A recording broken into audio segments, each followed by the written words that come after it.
John. Yeah. And I love you, Linda, all your kids, Daryl. And of course, I love Sally. Again, I'll say Sally.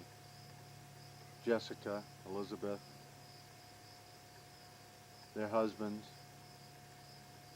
Randy, Dan, um,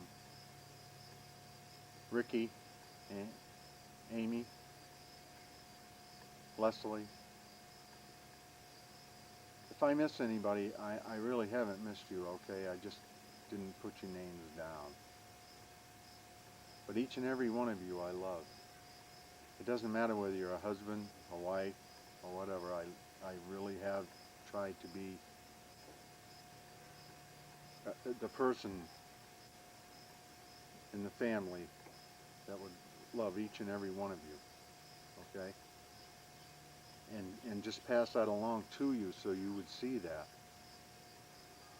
There's no way right now that I could say that I ever tried to put anything upon you, okay? I never wanted to put any religion upon you or anything. It was just to let you see a good life. And this family here has had a pretty good life. My daughters and my wife. So that's about it. That's about all I've got to say. I don't have any regrets, and the Lord's treated me really good. All the pastors I've known, Hiles Anderson, Dr. Scott, Dr. Hiles, who I only met a couple of times. They're kind of a little funny times when I met him because it was in and out, get in and out, you know. But and Sean Weeks and Pastor Christner come up to visit me quite often and call. I thank you for doing that. So I'm going to sing this song one more time, and of course you know which song it's going to be, and it's my favorite.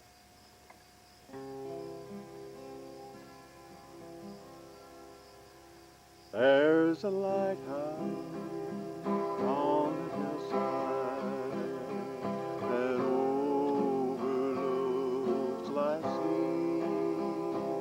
When I'm tossed, it sends out a light that I might see, and the light that shines in darkness now will safely lead us home. If it wasn't for that lighthouse, this ship would be no more. And I thank God for that lighthouse. I owe my life to Him,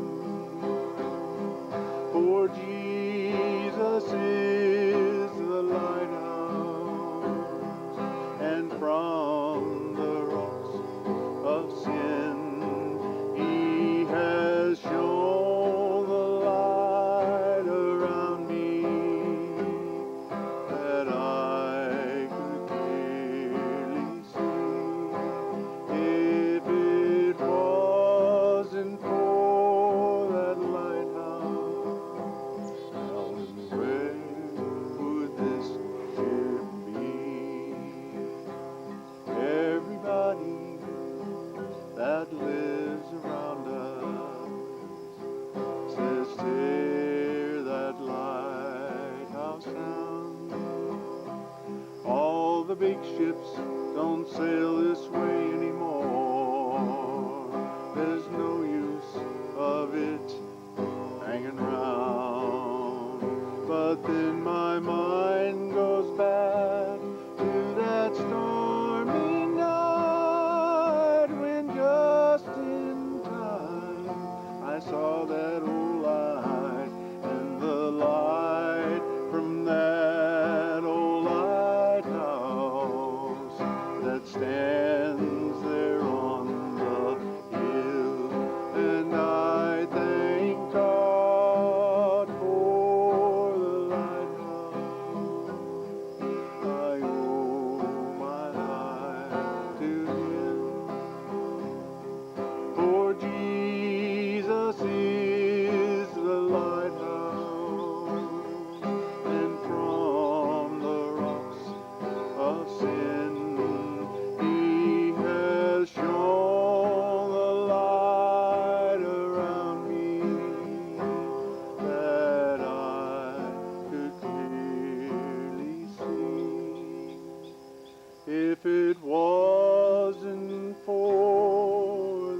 Bad car.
Yeah.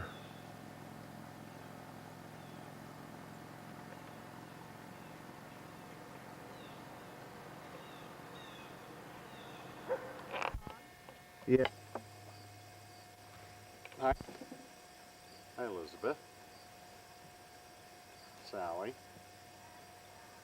It's about 9:15. Elizabeth wanted to be out of here at 9 o'clock. So I'll try to make this as fast as I can. I guess she wants me to do my whole life, so I've got to start, well, when I was first born. I was a little baby, and about this big. I was 9 pounds, 15 ounces, almost 10 pounds. How much did I weigh? 9 pounds, 6 ounces when I was born. And I was born in Pittsburgh, Massachusetts, 52 years ago. Now, to some of you, that seems like a long time. To some of you that are older than me, that seems like a short time. So time is all seen in the eyes of whoever's watching this tape. If you're younger than me, time, it means that I'm old. If you're older than me, that means that I'm young. It's always been that way. But our lives started in a city. Our lives started on the back streets of Fitchburg, Massachusetts, where we rode bicycles and all our friends were city kids.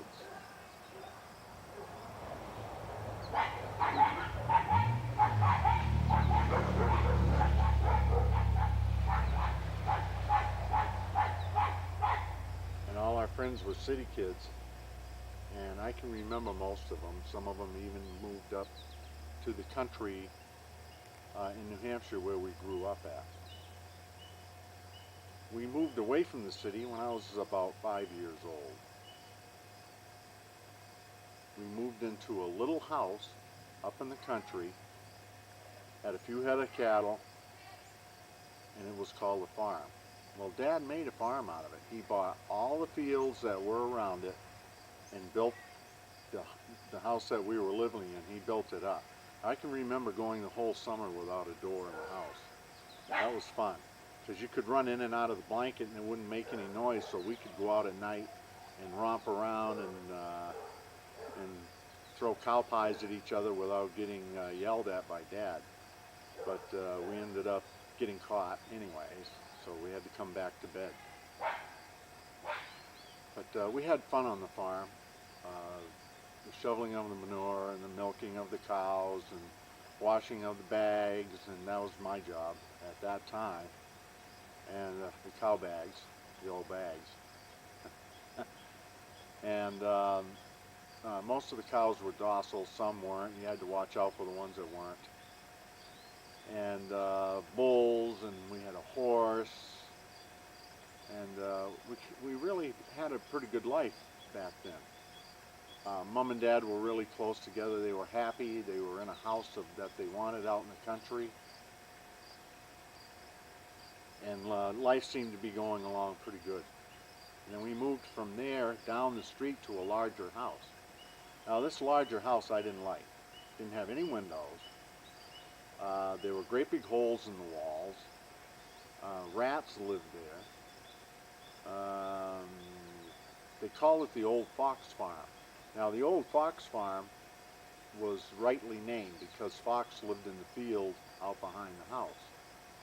And Dolores, our oldest sister, used to joke about us about the fox and how they were going to come and eat us up, and that we had to stay away from that field. Well, that was her way of keeping control of us to make sure we'd stay close to the house. And that was okay until we found out the fox were only as big as big cats, and that they wouldn't bother us that much at all.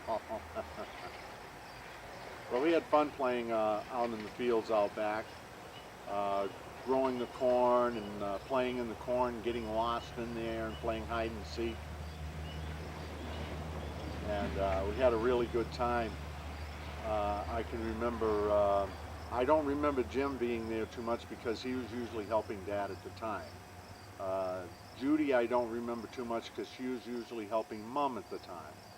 But Joyce and John and myself at that time were able to play the games and everything out in the field. Jim was the one that taught me how to fish. During the daytime we'd go out to the pond and he'd show me how to throw the line out and how to put fish in my back pocket and keep them there so they wouldn't flop out. I use a stick today, but I don't use my pocket of my pants. But that's how he taught me. That's how you would keep your trout when you catch them. And John was the sneaky one of the house. He would always have to do something to Judy or to Joyce and kind of sneak around and play jokes on them, and that was his fun. That's what he spent most of the day doing, was getting them in trouble and then sitting back and laughing at them. So that was one of his best traits. And he even did that up to the day he died, I believe, to different people. So he used that all of his life. I don't know where he got it from.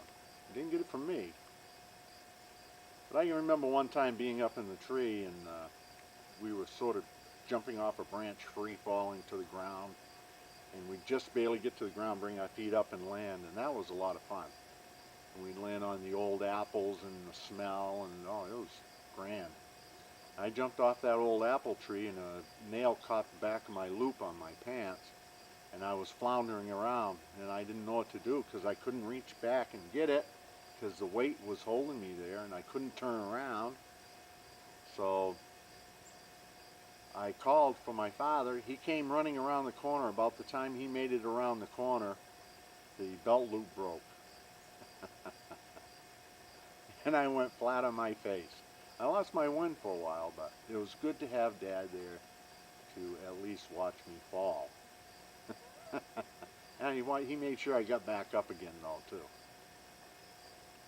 Then, as things went on a little later, most of my brothers and sisters were older than I was at the time. They would go to school. There was only Joyce and I left at the house. Joyce and me. Joyce and I. Joyce and me. Well, Joyce and myself were left at the house with Mom. Dad would be at work. Dad always worked 2 jobs. He worked, right at the time he was working at a saw and steel place, and then come home and also work the farm too at the same time. Hard-working man. And we would find things to do during the day. It was really almost boring some days. Joyce would have a little girlfriend she'd go play with, and I didn't have anybody. So I usually made my days up. I would go down to the brook and catch trout with my bare hands, and catch frogs and snakes and all kinds of animals, and bring them home to Mom. And I'd usually end up getting a magazine in the face, being shoved out the door, if I remember correct, until I got rid of whatever I brought home. All in love, you understand. And so as we started getting a little older, then I started going to school. My first year in school was terrifying.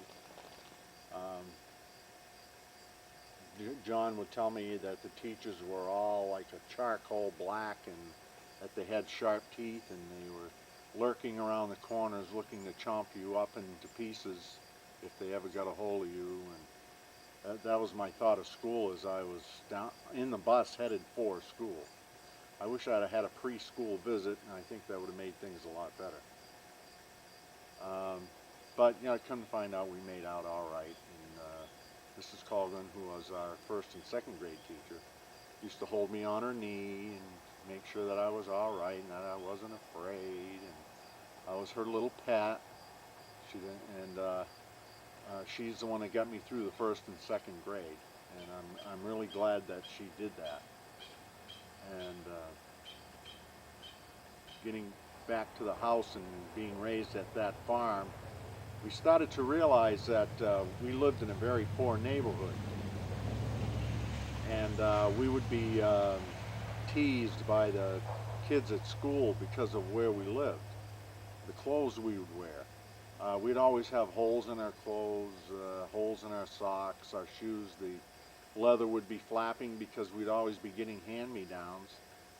And so a lot of the clothes we wore, they were just more or less tattered, and that's what we wore at home. That's what we wore to work in the cow barns. So not only were they tattered, they stunk like cow all the time. Until we started getting older, like 5th or 6th grade, then we finally would go down after new clothes. I guess when Dad could afford it back then. And we would go down to Montgomery Ward's. I can remember going down and getting a brand new pair of pants and one shirt. One new pair of pants and one shirt. And if we were lucky, to get a new pair of sneakers and or shoes for winter. And we used to wear overshoes back then too, those old snap-over boots. And if you didn't take care of them the first year, that's what you wore for the second year, and if you didn't take care of them, you didn't have them. And I usually tried to take care of mine, but I never could find them at the appropriate times. But they were usually behind the door or out in the barn, or, you know, I had to always go hunt them down. But it was so nice to get those new clothes because the smell, I can remember the smell of the denim and the cotton. They smelled so fresh and new and clean. And as we started getting older, then getting into high school, we found odd jobs to do, like I mowed lawns to get my clothes for school, and whatever I wanted to buy after that was totally up to me. So I got my own clothes for school back then, and mowed quite a few lawns, and then eventually ended up working for my father, digging ditches and digging up sewer systems and just helping him. He was kind of hoping we'd go on as brothers and take over the business, but he sold the business before we actually had a chance to do that. That was a rough, hard time. That was a time of where my father was getting out of the farm and more or less just working. He had changed jobs. He went to GE, and he started getting into alcohol. And we noticed the change in the people that were coming to the house. They were no longer nice old country folks or nice country folks that would come there and barter and trade different things, but they were people that came there to party and to tell trashy jokes, and it was breaking the family apart. And I could see this even at a young age, and watch my mother cry at night, and see this breaking down of a family that had started so good. Even though we were poor, we had a really good start in life. To see that being broken down and torn apart by alcohol.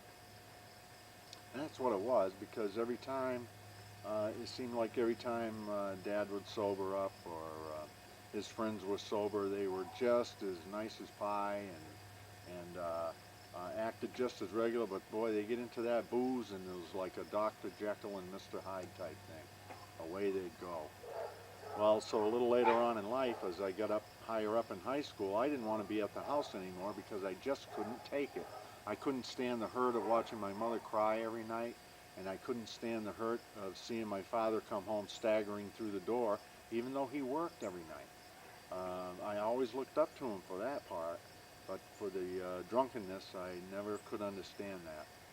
And I started drinking myself, started going out, started running around with women, you know, doing various things. We had moved from that house into what we would consider a luxury house, which is over on Thayer Road today. That was our luxury house. That was a nice house. It was built solid and had a lot of potential, but it never seemed to reach that potential because of the alcohol. It just never seemed to reach a certain point. When we got to the age of 16 and 17, we were told we either wanted to continue on with school or go to work and get out. And that's what we had to look forward to. The girls, they could stay until they got married. The men, we had to either go to school and stay at the house, do all the house's chores and stuff like that, or get out of school, and then that would be it. You would move out of the house, get a place of your own, and work and do things on your own. God was mentioned very little through all of this. We went to a congregational church once in a while. We went steady for a while, and then we stopped. And then Mom would read us the Bible once in a while. She had a big old Bible, and she'd get it out, and it had some really nice pictures in it. And she would tell us of what was going on, like when Jesus calmed the storms and calmed the waters. You would almost be right there, you know, be right in the boat with everybody hanging on. And she made it seem that way to you. And She'd all bring us in, like if there was a thunderstorm, bring us all in the bedroom, all set us down on the bed and read us that Bible. And that's the Bible I had growing up. It was from Mom. Dad never really sat me aside and taught me spiritual things. What he taught me was the business end, how to get people moving, how to take people for a ride. You know what I mean? How to the hypocrite, how to get them to give you money. He was very good in business. Don't get me wrong. We're to be good in business too, but he went a little overboard a lot of times and told a lot of lies to get to where he was at. And that doesn't get you anywhere. That does for a while, but when people start catching on, especially in a small town, you might as well just forget it. You're out of business. They'll put you out of business quicker than anything. And that's what happened to my dad. He had to get out of business. People owed him so much money, and he owed other people so much money that he just couldn't keep up with it.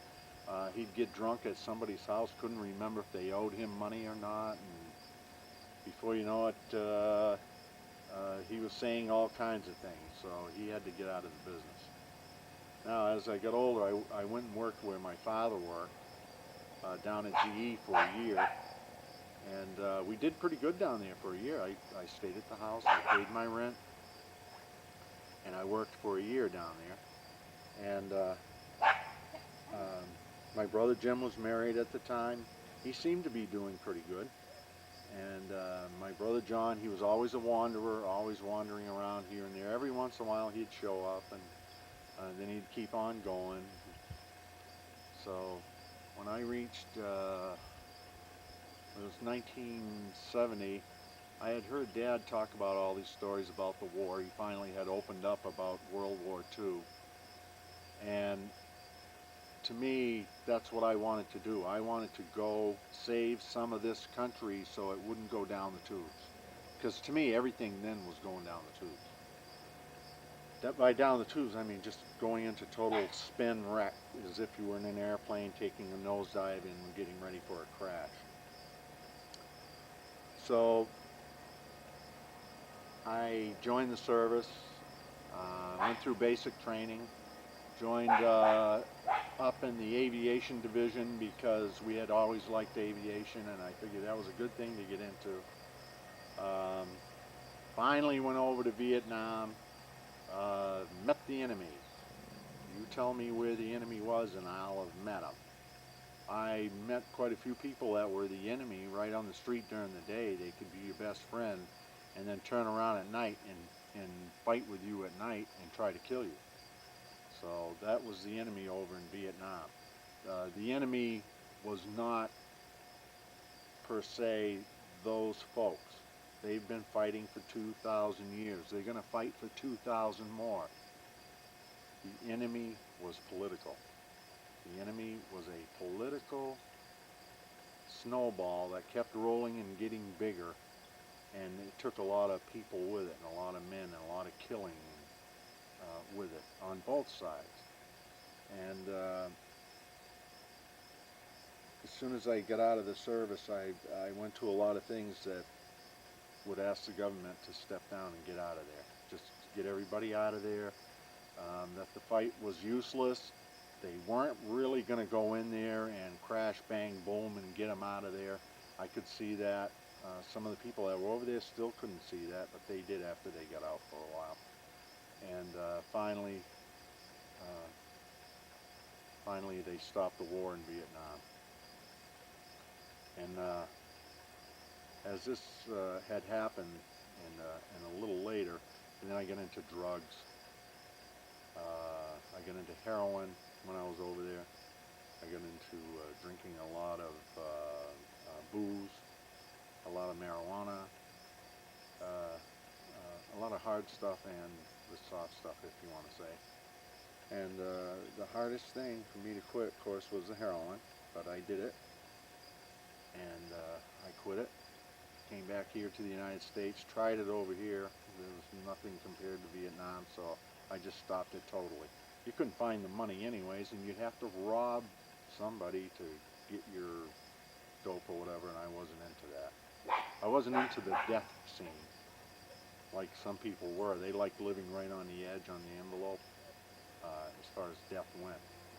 Seems like we're living that way every day now, though. And then I was thumbing along with my sister Donna one day in a little town. We're coming back home now, in a little town called Greenville.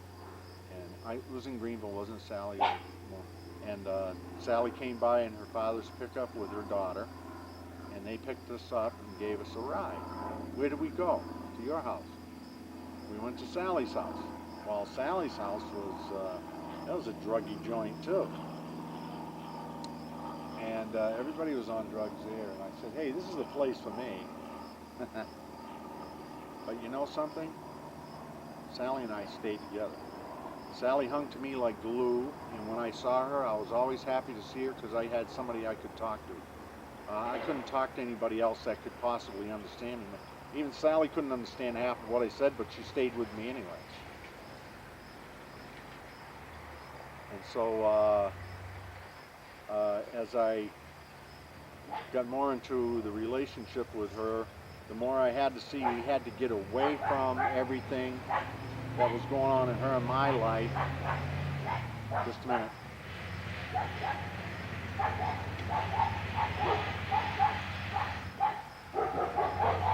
Hey, Daddy, I'm going to need to get another tape. I had just met Sally, and we moved to Florida, got away from everything, came back, got it all together. As we came back, we already had Jessica. She was born in St. Petersburg, Florida, and I've only got a couple of minutes, folks, and I know it's really hard to say everything in a couple of minutes, but this tape was meant to say hi to a lot of folks and say bye to a lot of folks. Some of you folks haven't seen me for a long time. Some of you aren't going to either, and I wish you'd have had it while you had the chance. I'm not putting a guilt trip on you. I'm just saying that you should have been around, because these last few days have been fun. Where I spend eternity is up to God. And if it seemed evil unto you to serve the Lord, choose you this day whom ye will serve, whether the gods which your fathers served that were on the other side of the flood, or the gods of the Amorites in whose land ye dwell. But as for me and my house, we will serve the Lord. And I stood on this passage many, many, many, many years, and now Elizabeth and Jessica are standing with the Lord. Sally is standing with the Lord. Most of the people that I met in my family right now are standing with the Lord because we stood fast. We broke that chain of the other gods that Dad had been chasing. The chains have been broken, okay? Now the sons, grandsons, my grandsons and sons, and my granddaughters, if there be any, because I do have granddaughters on Sally's side, step-granddaughters. Once they get older, I pray that they would pass this on, because I love each and every one of you. I love you, Jim, Dolores, Joyce, Donna. I love all your children. Nobody can ever say that I haven't.